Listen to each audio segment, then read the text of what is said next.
muitos casais têm problema após o nascimento de um filho. Sim. Por quê?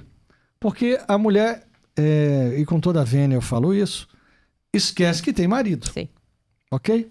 Esquece que tem marido e justificável com tudo que se pode dizer. Eu estou cansado, eu tive bebê, eu tive cesárea, eu tive parto normal, a criança que tem que mamar a noite toda, meu marido tem que entender.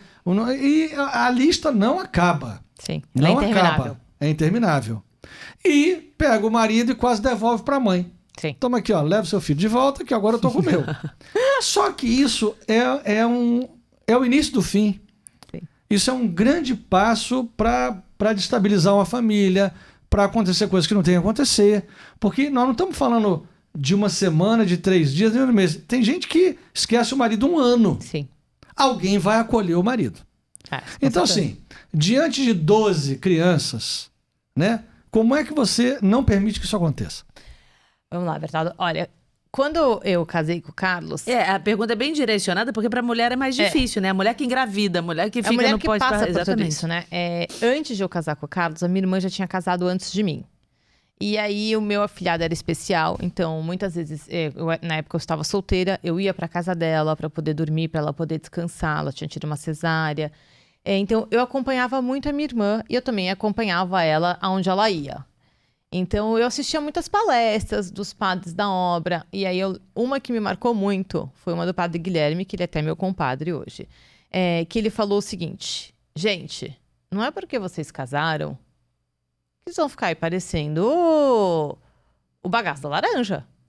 A mulher precisa estar sempre bonita. É isso que Deus nos pede. E é isso que vocês têm que fazer. A mulher, ela tem que estar sempre bonita, arrumada. Ela pode estar um pouco acima do peso? Pode, mas ela pode estar bonita. Sim. Eu tive por bastante tempo acima do meu peso, mas não deixei de me cuidar. Eu colocava vestidos que me valorizavam. Quando eu conseguia perder um pouco de peso, eu corria atrás do prejuízo. Então, eu cresci, eu já estava com essa mentalidade, tá? Quando eu casei com o Carlos. E aí, quando eu tive a Maria Filomena, eu tinha muito isso no meu coração. O meu casamento é um amor para Deus. E o Carlos é o meu motivo principal. E não os meus filhos. Então, eu não casei com ele achando que os meus filhos eram as coisas mais incríveis do mundo. Você entendeu? Assim... Esse valor é fundamental. Porque a gente vê uma inversão de valor hoje. Hoje os filhos são a coisa mais incrível do mundo. Sim, e o marido não. E o marido não. E o marido é desvalorizado. E eu já pensava o contrário, entendeu? Eu queria que os meus filhos... eles são crianças normais. Então, assim, várias vezes eu vejo comentários de pessoas: nossa, porque meu filho fez isso, porque meu filho faz aquilo. Aí eu olho e penso no meu coração: seu filho não fez nada de diferente nem do que o meu, nem do que aquela, nem daquela, nem aquela. Pronto, é igualzinho. Entendeu? Não existe uma... Todo pai acha seu filho incrível. Toda criança é especial aos olhos do pai. Só que você não pode esquecer que o seu motivo principal é o seu marido. Porque os seus filhos vão embora um dia. E eu não queria chegar nesse dia que os meus filhos... Não quero chegar no dia que os meus filhos forem embora e olhar para a cara do Carlos e fazer assim: nossa, tem um estranho aqui do meu lado. Quem é este cara? Porque eu passei a vida inteira correndo atrás de criança. Então, desde o nosso primeiro dia que a gente casou, a gente sempre buscou fazer coisas juntos. Aí a gente não tinha babá. Então, por muitos anos a gente não tinha babá e eu tinha uma funcionária na casa que às vezes dormia para mim, para eu poder sair para jantar com ele. Mas não era sempre que ela podia. E quando ela não podia, eu colocava a Filomena todos os dias para dormir cedo. Mas não na sua cama? Não. Ela tinha um quarto dela. Sim. Tá? E aí ela dormia todo dia 8 horas. O Carlos, ou ele fazia o jantar. A gente colocava uma mesa bonita. A gente, se não estava grávida, tomava um vinho, assistia um filme. Então, a gente sempre procurou se namorar. E eu acho que isso é muito importante pro relacionamento, sabe? Pro casamento. Muitas vezes eu tô, sei lá, casamento... Quem não passa por problema no casamento? E quando eu tô com muita raiva, tô chateada, eu falo assim: como eu agiria com ele se eu fosse a namorada dele? Eu tenho me colocado muito nessa posição de namorada e não de mulher. Porque a mulher, ela é impaciente, né?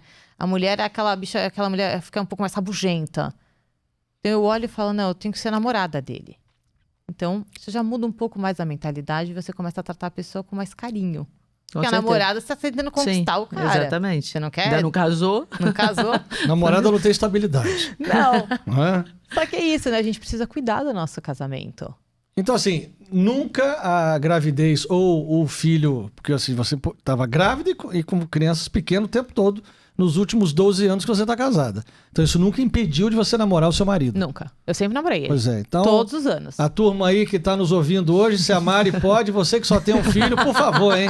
Alimente seu leão. É a campanha agora. Cabe o marido também ter bom senso e não frouxidão. E também exercer o papel dele e falar assim, olha, cara, às vezes a mulher, né, está sensibilizada. O puerpério, sem dúvida nenhuma, é um período mais desafiador que muda a cabeça, né, muda os hormônios e exerce, né, enfim, diferentes consequências em cada uma delas. Algumas também simplesmente não sentem nada e tudo bem. Mas o estado puerperal é uma verdade e cabe a nós, maridos, termos bom senso e ajudarmos, né? Cuidar da mulher, né? E não também aceitarmos absolutamente todas aquelas vontades como verdades absolutas, né? E propor, né? Propor e ver, assim, perante a Deus, né? O que é o bom, o que deve ser guiado naquele momento mais desafiador, porque nós nunca fomos adeptos ao leito conjugado, assim, né? A gente sempre tem, assim, quando nasce, tem o Moisés fica do lado durante um período. Até começar a dormir melhor à noite, né? Porque não para de acordar 80 vezes, aí acorda só 10. Depois de poucos meses, aí, ó, no começo lá, Filomena, berço, Filomena, Filomena quarto, Filomena. A partir de hoje você vai ser feliz, vai ser uma dor no nosso coração, mas, enfim, todos nós precisamos ser sãos, você precisa se acostumar também a dormir sozinha, né? A ter a sua autonomia, e assim, graças a Deus, foi, né? E tem sido desde então. Então, para nós, como a Mariana falou, a nossa sanidade e autonomia, e também, em geral, questões de sono são também muito específicas de cada uma das pessoas, não cabe a nós aqui determinar, enfim, quem tem mais ou menos dificuldade, mas até o momento, graças a Deus, também a gente, né, procura, num tempo bom, propício, que eles comecem a dormir, né, a noite inteira, pro desenvolvimento deles e tal, e para que, como você mesmo falou, a casa ela possa funcionar bem de maneira ordenada e que ninguém comece a descontar porque está esfomeado, né, porque está com raiva, porque está com sono, porque, enfim. Então, parte realmente assim da gente ter esse equilíbrio, autodomínio e capacidade de ordenar as coisas, né? Isso que você falou, eu vejo muitos casais, assim, o filho está com 3 anos, dorme na cama com eles. Eu falo, gente, mas... Coisa doida. Mas como assim? E o relacionamento do casal? Sim. Não, dorme. Aí meu marido foi dormir no quarto do meu filho e a mãe dorme com o filho no quarto. Eu falo assim, gente, não. Isso é o início do fim. Sim. Né? Isso é o início do fim. Com certeza. Lá em casa a gente tinha uma brincadeira, quando eles estavam, também, desde pequenos, cada um no seu berço, exatamente assim, babá eletrônico, ia lá, acudia. E aí, quando aquela idade, sei lá, de 2 aninhos, que quer dormir na cama da mãe, vem, deita. Aí o Bertaldo falava assim, criança que dorme no meio dos pais não cresce. Aí eu entrava é verdade, porque criança tem que ter espaço, porque os ossos estão crescendo. Então a criança vai ficar espremida aqui e não vai crescer. Aí eles olhavam, aí eu ia embora. Não, meu filho ainda falava assim, o Rafael falava, olha, você sabe que as mulheres gostam de homens altos, não é? Aí você vai dormir aqui conosco, vai ficar baixinho. Vai ficar um tampinho. E aí na hora da festa, vai estar uma menina linda lá, e vai estar olhando lá no salão de festa para poder dançar. E vai dizer, aquele menino lá tão bonito, mas qual menino? Não tô vendo. Aquele do lado do Tampinha. Ele saía correndo. Mas e ele hoje é maior do que eu. Ele saía correndo. Gente, mas engraçado.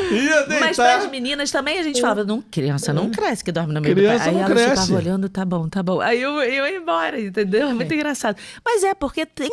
A cama é do pai e da mãe. Bota o filho ali. E sai, o pai sai da cama, aí fica a mãe com o filho. Não. Sabe que tem até uma história engraçada, né? Quando eu tive a Maria Filomena, a gente tava montando o quartinho dela. E aí eu falei pro Carlos o seguinte, quero colocar uma cama aqui no quarto dela. E aí foi um motivo de briga nossa. Mas assim, pra ela? Não, uma cama, tipo Ah, um uma cama berço, a mais. uma cama, tipo um sofazinho. Sim, uma Você tá cama, se cansada alguém à precisa tarde, deitar ali, Você dormir sem colocou sua filha pra dormir à tarde. Aí você dá uma Pra cochiladinha deitar. do lado dela, Sim. você não quer pegar a babá? Sim. Você tá... Bom, era este o fim da cama. E aí foi uma briga, assim, nossa, por muito tempo. E aí eu bati o pé e ele batia o pé. Não, Porque mas ele não queria. Ele não queria cama. Ah. E eu queria cama. Acho que ele pensou que você ia dormir lá. Era Ele a tinha primeira certeza filha? absoluta que eu ia dormir lá. Ah. Agora pergunta pra ele quem foi quem mais usou a cama. Ah, foi ele? Ele, óbvio, porque ele ia colocar as crianças pra dormir, aí ele fazia a leitura, quando eu chegava ali pra chamar pra jantar, estava ele roncando junto com as crianças. Você entendeu? Mas aí depois ele levantava e ia lá Mas- ajudar mas- ele a dormir depois na ele vinha ficar cama. comigo, É, mas- claro. Pai Isso. dorme tranquilamente do lado de criança. Pai dorme. Dorme tranquilamente. Nossa, Ó, o meu filho, Carlos- deita aí e dorme. Vai, vamos. Tem cada vídeo engraçado que a mãe deixa o pai cuidando do filho, o filho tá lá todo emaranhado no negócio e o pai roncando lá. Mas o cara tem essa habilidade, ele consegue colocar qualquer criança pra dormir do lado dele. Se a criança chega do lado dele, dorme. Olha isso, olha É. isso. Vem com uma calma oriental. Vem. Não. É você não ser afoito e ser resiliente. Ai, eu não sei. Olha, a dica, a dica. É tranquilo, é só você não balançar igual um maluco assim. É, e, tipo chacoalha assim, a criança. Tipo, fazer dorme logo, dorme logo, dorme Uma logo. espécie de onda e aí você aproveita, né? Reza, vai falando com Deus, lembra das coisas. Então você usa um momento como um gatilho, assim, né? Vai, enfim, enrijecendo a sua vida espiritual, melhorando um pouco, descontando um pouco de purgatório. Isso, Então, exatamente. Exato. Como é e que você, fazer bastante coisa. Não, você eu- ajuda, assim, nas coisas da casa, assim, porque você trabalha, né? Mas quando chega, porque aí você imagina, você chega cansado do trabalho. Mas aí ele coloca todo mundo pra dormir. Ah. A leitura é por conta dele. É. O Carlos pisou na minha casa, eu já falo pra ele, seu turno, não é? Aí eu vou Seu turno. lá fazer o que eu tenho que fazer, já nem me envolvo mais. Aí deixo ele com as crianças. É quase uma substituição. Sai Mariana, entra Carlos. Olha, mas pensa sou- só, você tá no eu lucro. sou o Você só cara faz uma do- função. Eu sou o cara verdade. dos 30 minutos do segundo tempo. Vai lá. Entendi. Eu tenho que... Enfim, mas eu sou o jogador de várzea, né? Tava trabalhando lá, tava fazendo outra coisa, aí tem uma pelada no final do dia. eu vou lá, Você vai lá e vai... Então tem que arranjar a animação pra Mas é pra importante, porque daí é o momento que as crianças têm pra conviver com você, né? Sim. No dia a Sim, dia. sem dúvida nenhuma. E no fundo, lógico. E aí não tem cansaço. Chegou cansado do trabalho, exausto, mas... Mas dá pra fazer toda noite? Porque às vezes a rotina também não dá, né? Não, Não, toda noite não. Mas, em geral, assim, eles já têm um horário que eles já sabem que se eles não estiverem na cama até aquele momento, não vai ter leitura. Ontem, por exemplo, não teve leitura. Ah, porque eles não obedeceram. Não. No dia anterior, ele teve aí quase meia hora de leitura, porque... Mas peraí, são muitas crianças. A leitura é para os mais velhos. Só pros mais velhos. Os menores, às vezes, tem alguns livrinhos mais simples e tal. Ah, mas e vocês aí... estão gostando do livro que você tá lendo agora? Sim. Não, agora eu tô dando... Porque são quartos diferentes. Aí como é que você É, faz? mas Como é eles- que é a logística? Ah, porque Não, os mais cara. novos dormem mais cedo. Os mais novos, Os mais dormem novos dormem mais aí cedo. A gente só reza rapidinho, às vezes quando eles estão pacientes, aí a gente lê um livro, assim, mais fininho, tranquilo, bem de bebê, assim, Mas né? posso dar uma ideia? Pode. Lógico. Você pode colocar nos quartos Alto-falante. caixas de som. Você fica com o microfone, tá lendo aqui, tá saindo em todos os quartos. Entendeu? E com câmeras. Sujeito levantou, fulano, deita que eu tô te vendo. Vamos lá que papai tá aqui, tá? Papai não Adorei. morreu, não é a voz do além. Eu estou lendo pra você. Gente, que figura. Já pensou? Cara, porque Não. é quase um seminário. Não, mas é bom porque, É. assim, os mais, óbvio, a gente vai escolhendo os livros. E aí tem os livros, por exemplo, a gente leu O Hobbit, porra, foi incrível, né?